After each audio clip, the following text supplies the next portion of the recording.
ouvert ce mercredi 19 juillet au Palais de la Nation du Forum économique sur la nouvelle économique du climat organisé par l'envoyé spécial du chef de l'État Félix-Antoine Tshisekedi Tshilombo en matière de la nouvelle économie du climat Stéphanie Mbombo. Dans un communiqué rendu public, le FARDC porte à la connaissance de l'opinion nationale qu'internationale que le gouvernement rwandais s'apprête à renvoyer ses troupes sur le territoire congolais. Lancé à Bunia le forum sur l'harmonisation de la fiscalité et parafiscalité applicable dans le secteur minier par le commissaire divisionnaire Raouz Charloué, le vice-gouverneur de la province. Heureuse de vous retrouver encore une fois. Mesdames et messieurs, bienvenue dans cette session d'information dans l'actualité. Ouverture ce mercredi 19 juillet 2023 au Palais de la Nation du Forum économique sur la nouvelle économique du climat organisé par l'envoyé spécial du chef de l'État en matière de la nouvelle économie du climat Stéphanie Mbombo. Au forum placé sous le haut patronage du chef de l'État Félix-Antoine Tshisekedi Tshilombo a été lancé par le Premier ministre Jean-Michel Samalou Kondé. Suivez ce reportage de Katimiesi et Fanny Tshiswaka. C'est sous les thèmes accompagner le secteur privé congolais et attirer pleinement profit du marché carbone dans un climat d'affaires de haute intégrité que cette cérémonie du lancement de la première édition du Forum économique sur la nouvelle économie du climat, FENEC, organisée par l'envoyé spécial du chef de l'État en matière de la nouvelle économie du climat, Stéphanie Mbombo. En quoi l'envoyé spécial du chef de l'État, c'est pour encourager les entreprises à adopter des pratiques durables et à s'engager dans le projet de réduction des émissions de gaz à effet de serre, tout en stimulant la croissance économique et en créant des emplois durables. C'est au nom du chef de l'État, Jean-Michel Samalou Kondé, que le Premier ministre a procédé au lancement de ces forums en présence de quelques membres du gouvernement, des représentants des entreprises publiques et privées, de différents secteurs d'activité, des experts et le chercheur spécialisé aux questions environnementales et climatiques, ainsi que d'autres invités des marques. La première édition du Forum économique sur la nouvelle économie du climat. Que Dieu nous garde tous et je vous remercie. Au sorti de cette cérémonie, l'envoyé spécial du chef de l'État en matière de l'ANEC a circonscrit l'objectif du forum. Le rôle de l'envoyé spécial de l'économie du climat est vraiment aussi le rôle de renforcer. C'est un moyen pour lui d'écouter le secteur privé, de le renforcer et de les accompagner avec les membres du gouvernement pour qu'ils puissent prospérer dans ce domaine. Vous savez que nous sommes leaders dans le domaine du climat par rapport à nos forêts, à notre biodiversité, mais jusqu'ici nous n'avons pas encore eu la contrepartie de ce leadership, de ces solutions que nous apportons au monde dans le domaine du climat. Alors le rôle de l'envoyé spécial de l'économie du climat est vraiment d'accompagner aussi, de créer cet esprit de cohérence au plus haut niveau du domaine du climat, qui est un domaine qui est multisectoriel, qui touche tous les secteurs de l'État. Aucun domaine maintenant ne change dans l'économie du climat. Alors le secteur privé, notre secteur privé doit être préparé à cette nouvelle économie. Il y a plusieurs compagnies congolaises qui sont déjà dans les domaines de changement climatique, de réduction de carbone, de réduction de CO2. Ils ne savent pas que leur modèle d'affaires peut régénérer de crédits carbone et augmenter leur chiffre d'affaires. Et aussi, il y a des compagnies qui peuvent changer leur business model pour essayer de pénétrer le marché carbone. Le plan d'Arbi veut de sensibiliser ces compagnies au plus haut niveau et nous sommes contents d'avoir le partenariat et la coopération de la FEX qui nous accompagne et de tous les partenaires congolais pour que nous puissions changer notre culture d'affaires et pénétrer le marché carbone que le marché. Ces assises débutées ce mercredi 19 prendront fin le vendredi 21 juillet au Fleuve Congo Hotel. Restons toujours dans l'actualité. Dans un communiqué rendu public, le FARDC porte à la connaissance de l'opinion nationale et internationale que le gouvernement rwandais s'apprête à envoyer ses troupes sur le territoire congolais. Suivez. Les forces armées de la République démocratique du Congo portent à la connaissance de l'opinion tant nationale qu'internationale que, dans un communiqué diffusé ce 18 juillet 2023 par Kigali, le gouvernement rwandais s'apprête à envoyer ses troupes sur le territoire congolais. Selon les autorités rwandaises, l'incursion ainsi annoncée serait justifiée par l'imminence d'une attaque supposée des FDLR-FOCA contre le Rwanda à partir du territoire congolais. Face à ce fallacieux prétexte, les forces armées de la République démocratique du Congo déclarent qu'il s'agit d'une fuite en avant destinée à préparer l'opinion et admettre et comprendre. Face à ce fallacieux prétexte, les forces armées de la République démocratique du Congo déclarent qu'il s'agit d'une fuite en avant destinée à préparer l'opinion, à admettre et comprendre la commission par les forces de défense du Rwanda d'autres crimes crapuleux et actes de violence ignobles pour pérenniser mort et désolation ainsi que l'insécurité et la terreur dans la population congolaise. En effet, les forces armées de la République démocratique du Congo tiennent à préciser que déjà actives dans plusieurs localités des territoires de Masisi, Nyiragongo et Rutshuru, en République démocratique du Congo, les forces de défense du Rwanda veulent, par ce communiqué, officialiser leur présence sur le sol congolais afin de cacher et effacer de la mémoire collective tous les crimes, massacres et autres atrocités déjà commis à Kishiché, Kalake et le 16 juillet dernier à Bukombo dans le territoire de Rutshuru où ces terroristes ont fauché la vie à une vingtaine de paisibles Congolais. À ce propos, les forces armées de la République démocratique du Congo, qui condamnent avec véhémence cette duplicité et cette ruse qui sont depuis toujours la seconde nature des forces de défense du Rwanda, indiquent que tout en étant respectueuse de tous les engagements internationaux et de l'intégrité territoriale de chaque pays. Revenons sur cette information, prorogation du délai de dépôt de candidature à la députation nationale. Denis Kadima, président de la Commission électorale nationale indépendante, insiste qu'au-delà du 23 juillet, il n'y aura pas de système de jetons. Suivez-les dans ces propos recueillis. L'avis est que d'abord notre groupe ici, c'est-à-dire le personnel, est très bien organisé. Je vois que tout le monde est à sa place et nous attendons que les candidats viennent présenter leur dossier. Et je constate quand même avec surprise que les candidats ne viennent pas en masse alors que la date limite est déjà dépassée.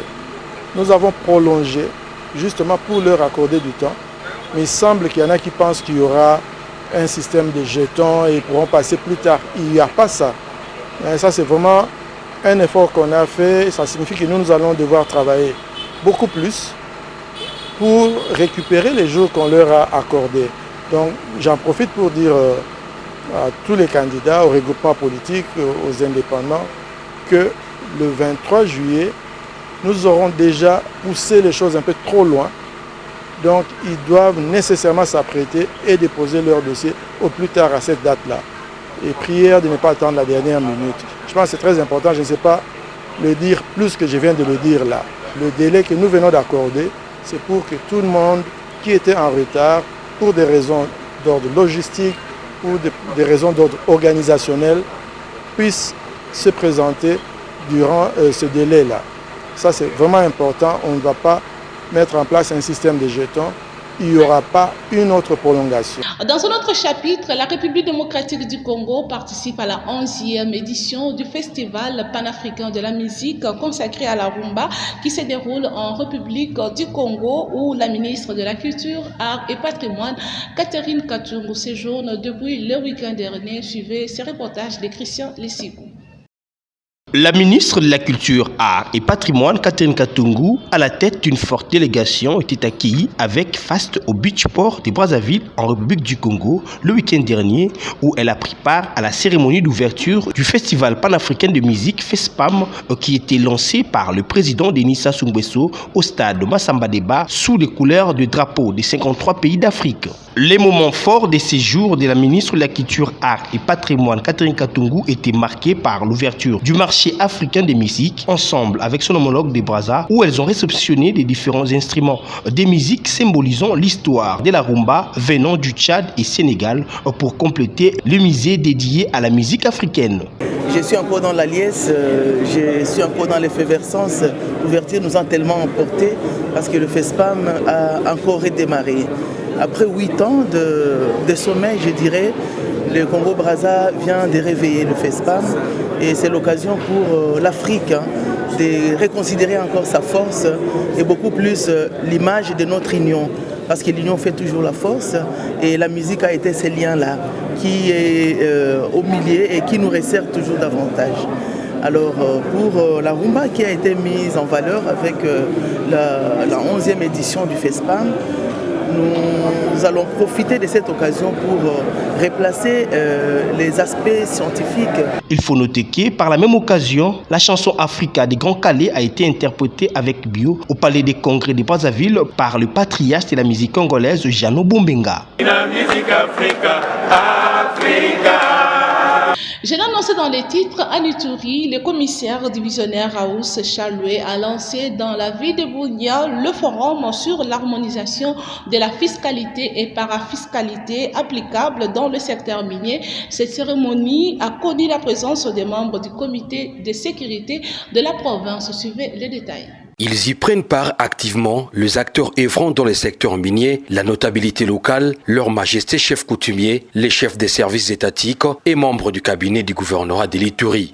Ensemble, ils veulent affronter les défis auxquels fait face le secteur minier, en province où l'administration militaire mène une lutte acharnée dans la résolution de conflits liés aux mines. Pour le vice-gouverneur de l'Ituri, c'est une opportunité d'assainir le secteur minier. Le projet Madini, Kwamani Namaendeleo, est une opportunité pour contribuer à l'assainissement du secteur minier et répondre à différentes questions qui se posent dans le secteur minier, notamment combien une coopérative minière artisanale paye-t-elle aux services étatiques?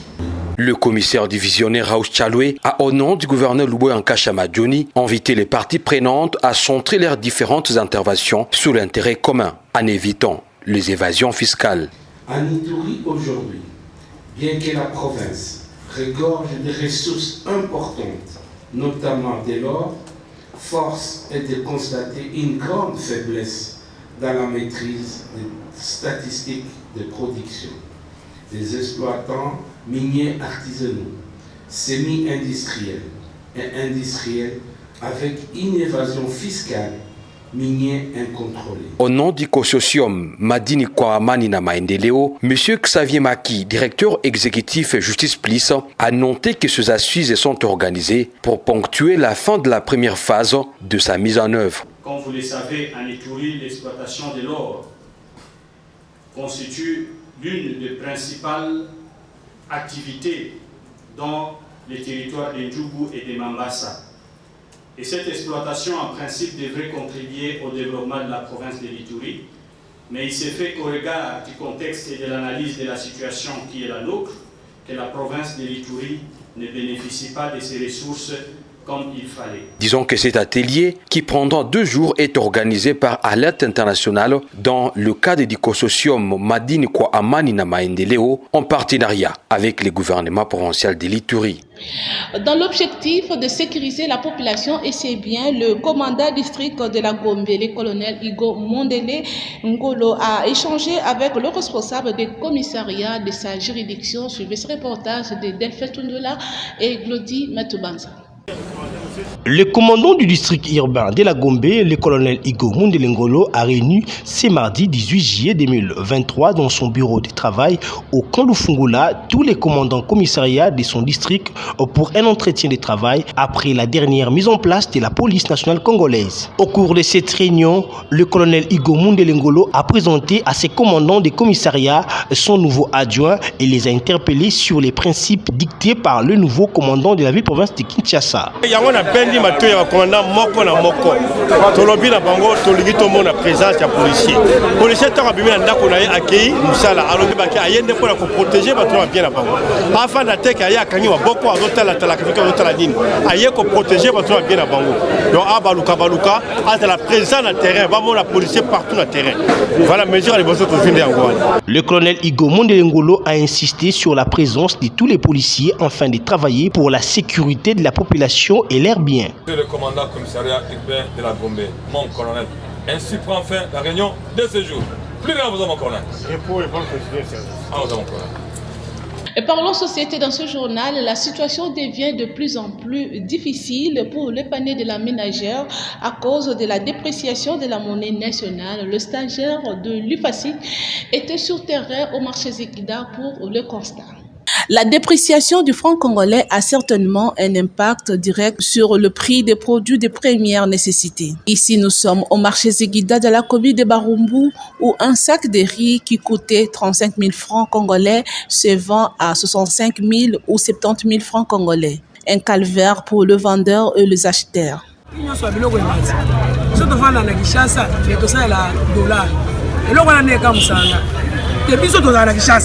On a biso za franc mais biso to tsale la dollar ndenge nini ili ko dine sala ke to sala la dollar kala to banda ko soma saki ya loso 35 000 si boto zo soma ngona Sosimex na Congo Piti na spiri ya 70 000 ya to lo bete biso to saba ke responsable to zana bana to tangisa wala makambo nyonso dollar to lani na tongo 1000 francs mati. Dans le Natongo 2000, tout la mouka 3000. Et puis le gouvernement est sur la atteindre le côté. C'est pour la moni boye. Parce que pas tous les cambistes. Cambistes a combattu au dollar pour des dérogations. Depuis quelque temps, la population quinoise éprouve des difficultés à remplir le panier de la ménagère. Après la démolition de la kermesse Kingakati, les étudiants de l'IFASIC disent que rien n'a changé. C'est le constat de nos stagiaires de cette institution. Cette kermesse appelée communément Kingakati avait été démolie et laissé les étudiants de l'IFASIC étudier en toute tranquillité. Une décision que dénonçait le responsable de différents stands qui se trouvaient dans cet espace. Normalement, le Kingakati a été démoli sous décision de l'hôtel dans le cadre des cours de foin. Il y avait beaucoup de Koulouna qui fréquentaient Kingakati. Bon, il y avait beaucoup de mauvaises choses qui se passaient au sein de la kermesse là. Même la population, même les responsables des étudiants se plaignaient. C'est pourquoi l'hôtel de ville avait pris la décision de démolir. Ceux qui vendent là, ce sont les gens qui habitent la concession. Ce sont les gens qui habitent la concession. Ils ont demandé l'autorisation au chargé de la sécurité. Vous voyez, nous sommes les anciens agents de l'OCPT. Bon, nous n'avons plus de salaire, il n'y a rien, nous ne vivons que de ça.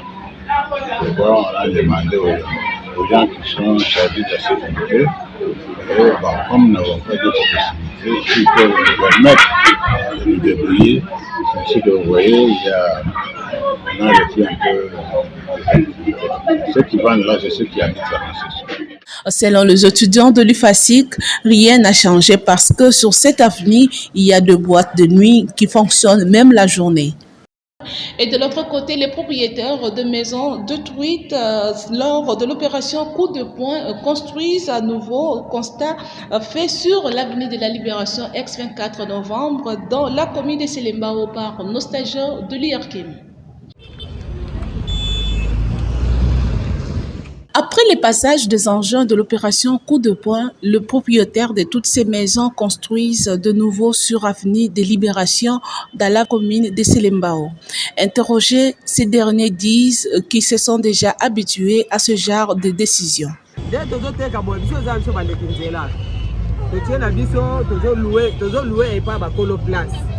Par exemple, l'État a eu un abisso de Messana. Au moins, la Tana va être bon, awa to longo, ce que l'État s'est le rôle de Zongi. Ce que Bengali, de Ezal Rola, to sit au Messana na Rich Mawana. De côté, quand tu zote, quand les babouka qui va placer, la limite que l'État a bouki, bon à autoriser le sous-bâtiment. C'est ça la question qu'on se pose. L'État existe ou pas? Au Bouki, au lieu de dire aux gens que non, je viendrai dans 2 ans au Bouka. Aya sur le plan de votre bouki. Quand baleri neni, assis à bouki. Aya ouais ça sur la télé non. Bon salon beaucoup sala, mais na oya sous dans 2 ans l'état que vous va. que obéir était l'État, ce qu'on pour la deuxième fois. Pour la cinquième fois, l'État kaka. Yo peut se bon, on a dit babu kaka na tonga, on tali kaka yo. Rappelons que l'opération Coup de poing était un défi majeur pour l'hôtel de ville de Kinshasa qui voulait agrandir les routes principales de la capitale et créer d'autres routes secondaires afin de faciliter la circulation. Et bouclons ce journal par cette information, lancement de lundi dernier de travaux de réhabilitation de la route Bobozo à Kingabwa dans la commune de Limete. C'est le constat de nos stagiaires de l'IFASIC. Les travaux de réhabilitation de la route Bobozo ont débuté le lundi 17 juillet 2023 au quartier Kingabwa dans la commune de Limete. Selon l'ingénieur trouvé sur place, ces travaux ont une durée de 8 mois. Du côté des usagers, la joie est totale. Vraiment, la deuxième, il y a aéroport. Selon le projet, à venir le monde va continuer sur toi et bien. Donc, c'est peli na misala, n'engezo salema. Et banda kilobi jusque là, nous souhaitons se dérouler bien. Nous souhaitons que misala salema ndenge, batum sous bali la raté que et ben d'abatan et belé. C'est pas un musala au papa on a gâté biso maboko. Nzambe atiele loboko apese pour voir si ça musala botina suka po ba bloquer avenir bazolo ba ya usala moté. Baotia ba calme tout dit que Nzambe azala bomoi. Musala wa ndenge bandaki na botina suka po to dit que na partage na biso. Na pesi matoni mingi na musala niko sala musala anzira. Kati na biso zaki buke bato bazaki koleka te mais soko kungola ndelo pesa biso sengomi. Abata ja biso uzake ekoma bare kokoma nzele kofungoma bato bakoya mtu kokota na kati ya biso kofunga matoni mingi. Signalons que la réhabilitation de la route Bobozo entre dans le cadre du projet Chile Gelou lancé par le président de la République. C'est la fin de ce journal, mais avant de nous quitter, place au rappel des principaux titres. Ouvert ce mercredi 19 juillet au Palais de la Nation du Forum économique sur la nouvelle économique du climat organisé par l'envoyé spécial du chef de l'État Félix Antoine Tshisekedi de Tshilombo en matière de la nouvelle économie du climat Stéphanie Mbombo. Dans un communiqué rendu public, le FARDC porte à la connaissance de l'opinion nationale et internationale que le gouvernement rwandais s'apprête à renvoyer ses troupes sur le territoire congolais. Lancé à Bunia, le forum sur l'harmonisation de la fiscalité et parafiscalité applicable dans le secteur minier par le commissaire divisionnaire Raouz Chaloué, le vice-gouverneur de la province.